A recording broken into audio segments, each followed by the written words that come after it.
Assalamualaikum warahmatullahi wabarakatuh. Pertama dan terutama sekali, marilah kita panjatkan puji dan syukur atas kehadirat Allah Subhanahu wa Ta'ala yang mana telah memberikan kita kesehatan sehingga kita dapat berkumpul pada pertemuan kali ini.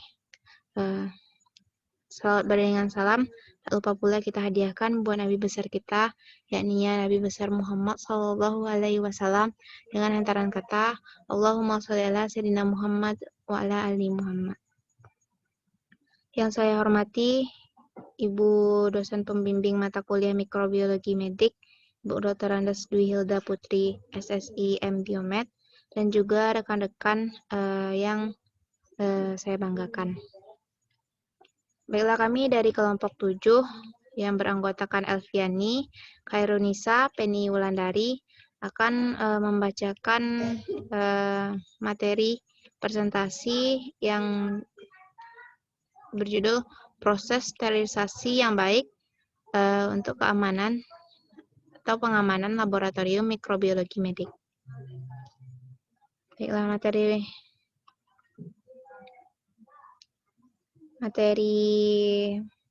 yang akan kami bawakan itu, yang pertama itu ada jenis-jenis dan prinsip kerja sterilisasi. Yang kedua itu ada prinsip BSL 1, 2, 3, dan 4. Yang ketiga itu ada pengertian safety datasheet, SDS, material safety datasheet, MSDS, dan produk safety datasheet, PSDS. Yang keempat itu ada analisis dampak bekerja dengan mikrobiologi medis. Baiklah, yang pertama itu materi mengenai jenis-jenis dan prinsip kerja sterilisasi. Apa itu sterilisasi? Sterilisasi itu adalah proses atau metode pengeliminasi atau pemusnahan segala bentuk kehidupan dengan cara fisik atau kimiawi. Nah, sterilisasi itu ada terbagi atas 4. Yang pertama itu ada sterilisasi panas. Nah, juga terbagi atas 2, yaitu sterilisasi panas kering dan juga panas lembab. Yang selanjutnya itu ada sterilisasi kimiawi. Sterilisasi kimiawi itu ada pakai etilen oksida. Yang ketiga itu ada filtrasi. Filtrasi itu ada penyaringan membran dan juga iridation, yaitu non-ionizing sterilization dan juga ionizing sterilization.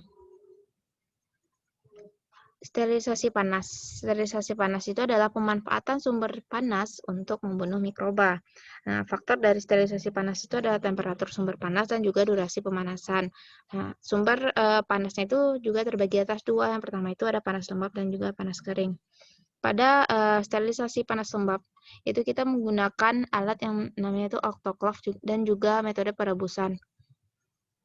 Yang panas kering itu kita menggunakan flaming, incinerasi, oven, radiasi, non-ionis, dan juga ionis.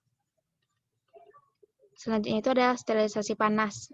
Alat-alatnya itu ada mesin autoclave, oven, biological safety cabinet atau BSC, dan juga Bunsen. Yang pertama itu adalah autoclave.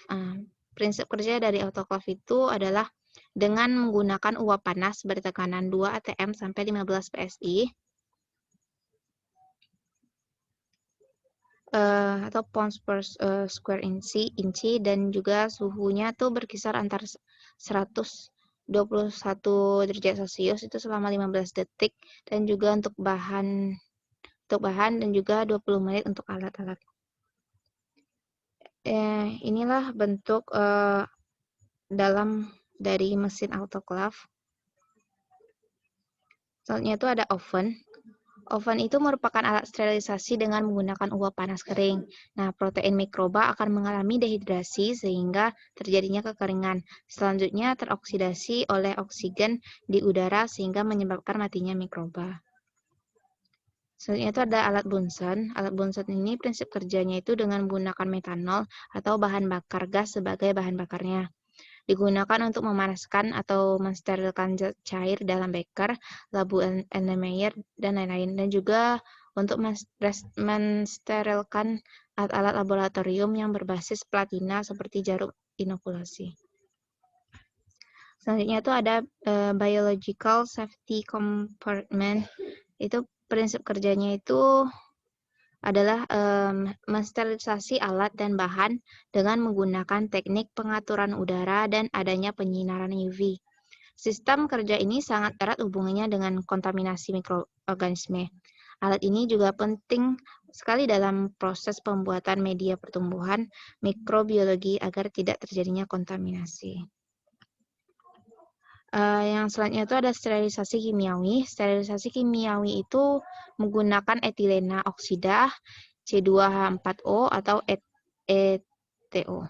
Etilen oksida itu adalah agen akrilasi yang menempelkan diri ke DNA mikroorganisme. Penempelan grup alkil dalam DNA mikroorganisme itu mencegah mikroorganisme bereproduksi. Gas ETO dalam gas GTO itu dapat menembus paket dan mesin tanpa menimbulkan kerusakan dan mensterilkan sehingga sering digunakan dalam mensterilkan alat medis seperti alat medis yang berukuran kecil dan juga peralatan elektronik medis. Selanjutnya itu ada ruang ETO. Ruang ETO itu prinsip kerjanya itu menggunakan gas etilena oksida yang dicampur dengan gas nitrogen atau CO2 karena gas ETO itu murni memiliki titik didih 10,73 Celcius dan juga mudah meledak. Langkah-langkah pensterilisian itu ada prakondisi, sterilisasi, dan juga degassing. Selanjutnya itu ada sterilisasi filtrasi. Sterilisasi filtrasi itu teknik sterilisasi dengan menggunakan filtrat untuk menyaring larutan dan memisahkan dari patogen sehingga larutan itu menjadi steril tanpa menggunakan panas atau bahan kimia. Sterilisasi filtrasi ini tidak dapat disterilkan dengan sempurna karena tidak dapat menyaring virus yang terlalu kecil untuk filtratnya dan bahan kimia yang telah larut di dalam larutan. Berikut adalah gambar mengenai bagian-bagian dari sterilisasi filtrasi.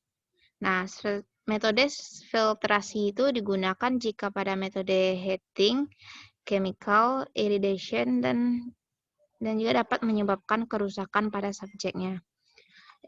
Menggunakan membran filter dengan pori-pori berukuran 0,2 mikrometer yang biasanya dapat menyaring dan menghilangkan mikroorganisme.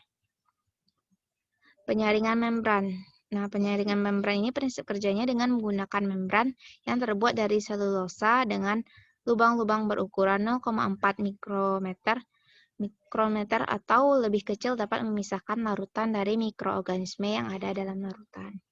Selanjutnya itu adalah penyaringan membran.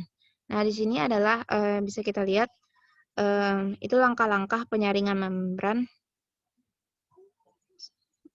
Selanjutnya itu ada sterilisasi iridation. Nah, sterilisasi iridation itu atau penggunaan radiasi itu digunakan karena radiasi seperti X-ray, sinar gamma, atau radiasi UV yang dapat mempengaruhi struktur DNA. Nah, sterilisasi radiasi itu dapat terbagi atas dua. Yang pertama itu ada non-ionizing sterilization dan juga ionizing sterilization.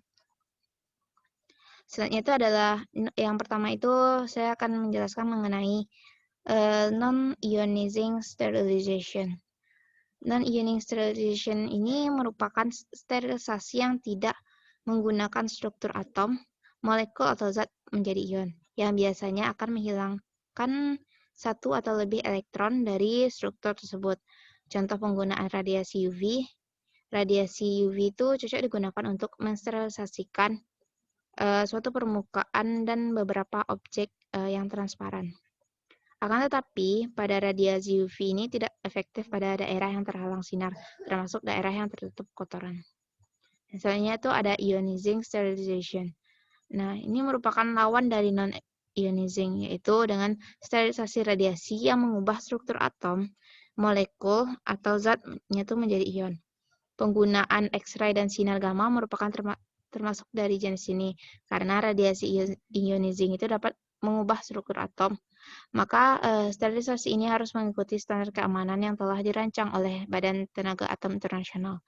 Sinar gamma biasanya digunakan untuk sterilisasi peralatan medis yang hendak dibuang seperti jarum suntik, kanula, dan makanan.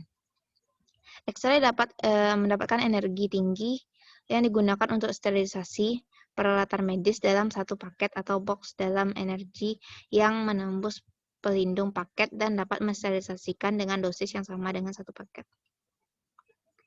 Nah, materi selanjutnya yaitu adalah prinsip BSL 1, 2, 3, dan 4.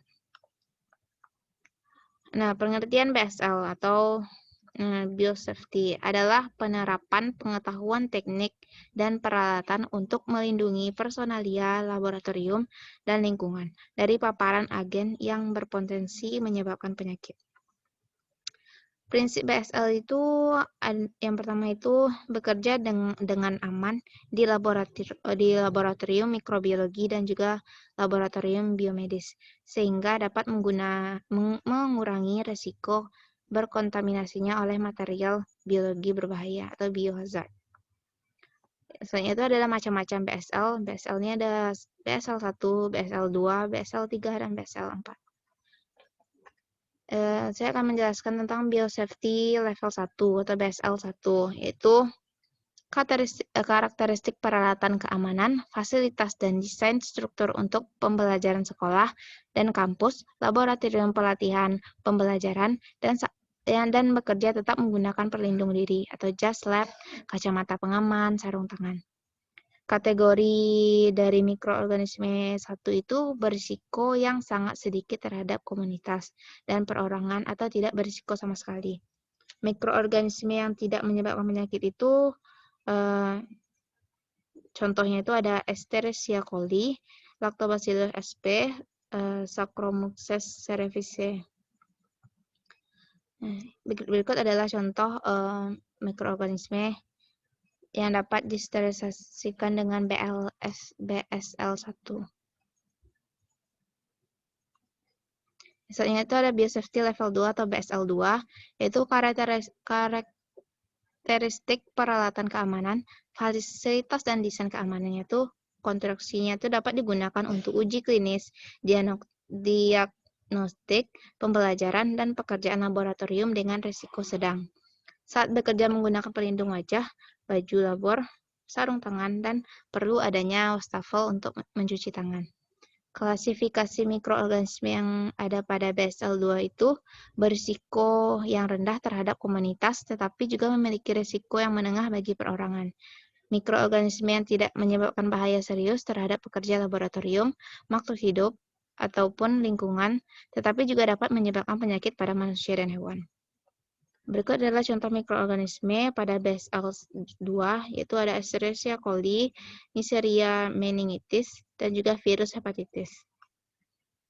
Berikut adalah contoh biosafety level 2. Selanjutnya adalah biosafety level 3 atau BSL 3. Nah, BSL 3 itu mempunyai karakteristik peralatan keamanan, fasilitas dan desain keamanan, konstruksi yang dapat digunakan untuk uji klinis, diagnostik, pembelajaran, dan pekerjaan laboratorium dengan agen risiko sedang tinggi dan berisiko menyebar lewat udara. Pengaman tingkat tinggi perlu dekontaminasi dengan pembasuh seluruh tubuh sebelum dan sesudah bekerja. Kategori mikroorganisme pada BSL 3 ini berisiko tinggi bagi perorangan tapi juga rendah bagi komunitas. Mikroorganisme patogen yang menyebabkan penyakit serius pada manusia dan hewan tapi tidak menular, contohnya itu ada Brucella sp dan juga coronavirus. Berikut adalah mikroorganisme yang digunakan dalam BSL 3, yaitu ada Brucella sp, Mycobacterium tuberculosis, hantavirus, Crocodius immunitis, dan monkeypox, dan juga SARS-CoV-2 virus. Berikut adalah langkah atau cara kerja dalam BSL 3. Selanjutnya ada biosafety level 4 atau BSL 4. Karakteristik dalam pengerjaan agen berbahaya dapat menyebar lewat udara dan belum ada cara pencegahan dan pengobatannya. Nah, gedung BSL 4 ini dibangun dengan terisolasi jauh dari pemukiman dan gedung penelitian, menggunakan vaksin, penelitian bagi staf labor, produser pengolahan limbah. Kategori mikroorganisme 4 itu berisiko yang tinggi bagi perorangan dan juga komunitas. Senyawa mikroorganisme patogen yang menyebabkan penyakit serius pada manusia dan hewan, serta dapat menularkan dari satu orang ke orang lainnya. Contohnya itu adalah Lassa virus, Hupovirus, Ebola virus, dan herpes virus. Berikut adalah contoh mikroorganismenya. Berikut adalah tabel perbedaan dari BSL-1, BSL-2, BSL-3, dan BSL-4 yang terdiri atas deskripsinya, juga sampel organismenya, dan tipe patogennya, patogenesisnya juga autoclave requirement.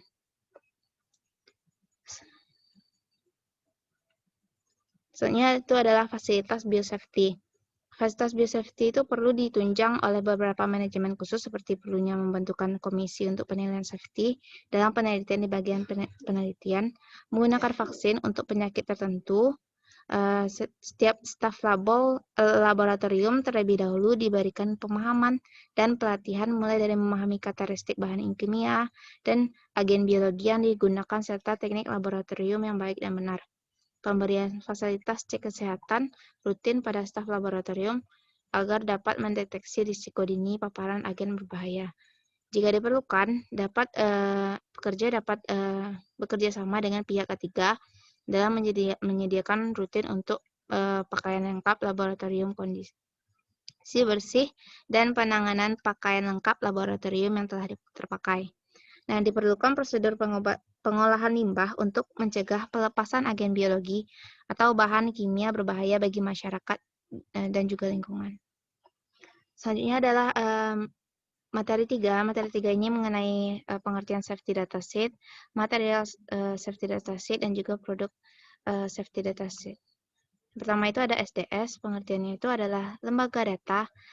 Keselamatan bahan merupakan suatu berkas data yang mengandung informasi mengenai sifat-sifat suatu bahan.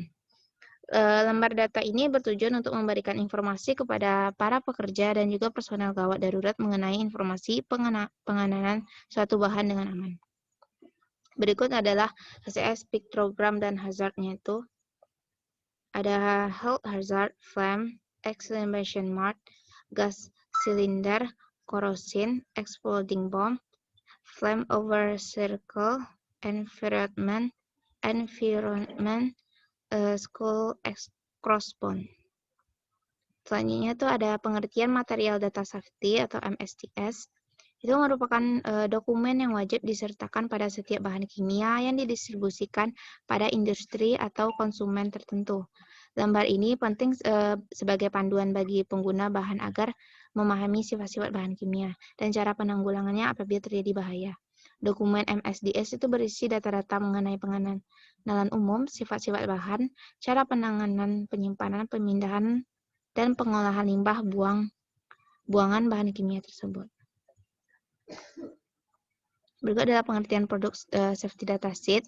Itu merupakan komponen penting dari penggunaan produk dan keselamatan tempat kerja atau memberi prosedur untuk bekerja dengan zat tersebut dengan cara aman. Perbedaan SDS dan MSDS itu yang pertama itu ada SDS itu berlaku secara universal, sedangkan MSDS itu tidak universal. Dan format SDS itu sama beragam di seluruh dunia, itu berupa 6 section, dan MSDS itu memiliki format yang berbeda-beda. Ada yang terdiri dari 8 section saja, namun ada juga yang 16 section.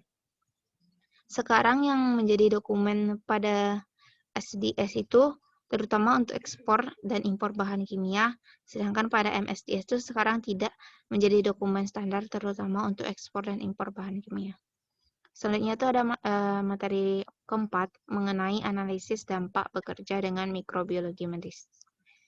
Yaitu belum memahami konsep biosafety level. Biosafety level itu merupakan level atau tingkatan keselamatan yang diperlukan untuk penanganan agen biologi. Biologi safety terdiri dari 4 level, yaitu level 1, level 2, dan level 3. Pemahaman terhadap biosafety level bagi seorang analisis mikrobiologi itu merupakan hal yang mendasar dan juga wajib diketahui karena berisikan petunjuk keselamatan juga dalam bekerja di laboratorium mikrobiologi. Nah, dalamnya itu terdapat petunjuk mengenai identifikasi bahan dan juga risiko dari mikroorganisme. Yang kedua itu alat pelindung diri yang harus digunakan. Yang ketiga itu persyaratan yang harus dimiliki laboratorium. Maka jika tidak memahami akan terjadinya sesuatu yang tidak diinginkan ketika belajar di laboratorium. Yang kedua itu belum tersedianya alat pelindung diri yang tepat. Nah, penggunaan alat pelindung diri yang tepat itu juga merupakan salah satu perhatian sebelum melakukan pengujian. Nah, jika tidak sesuai maka dapat dipastikan seorang itu dapat terpapar atau terkontaminasi dengan zat maupun mikroorganisme yang berbahaya nantinya. Selanjutnya itu ada desain laboratorium belum sesuai dengan peruntukannya. Desain laboratorium kimia dan mikrobiologi medis itu merupakan konsep yang berbeda. Desain laboratorium mikrobiologi itu harus memperhatikan keamanan dan kenyamanan ketika bekerja di laboratorium mikrobiologi medis. Nah, pada laboratorium mikrobiologi medis itu kita harus menyediakan ruangan dengan minimal 2 kelas terkontrol, yaitu kelas bersih dan juga kelas steril. Keempat itu adalah staf laboratoriumnya itu belum memiliki kompetensi yang cukup. Nah, kompetensi itu merupakan salah satu hal yang penting dalam pengujian. Hal ini karena kompetensi staf laboratorium itu dapat mempengaruhi hasil dari pengujian. Laboratorium harus memastikan bahwa staf laboratorium memenuhi kompetensi. Yang kelima itu ada peralatan belum terkalibrasi sesuai dengan program. Peralatan laboratorium mikrobiologi yang tidak terkalibrasi dengan baik akan menyebabkan risiko ketika melakukan analisa. Keenam tuh ada media mikrobiologi belum berfungsi dengan baik. Media mikrobiologi yang tidak berfungsi dengan baik itu akan menyebabkan hasil positif palsu dan juga hasil negatif palsu. Yang ketujuh itu ada modifikasi pada proses dan hasil analisa. Salah satu faktor krisis dalam pengujian itu kebanyakan dari proses analisa di laboratorium mikrobiologi belum terekam dengan baik. Sekianlah penyampaian materi dari kelompok kami. Selanjutnya kita buka sesi kritik dan saran, baik dan juga sesi pertanyaan pada grup chat mikrobiologi medik. Sekianlah presentasi dari kelompok 7. Salah dan kurang kami mohon maaf. Wabillahi taufiq wal hidayah. Wassalamualaikum warahmatullahi wabarakatuh.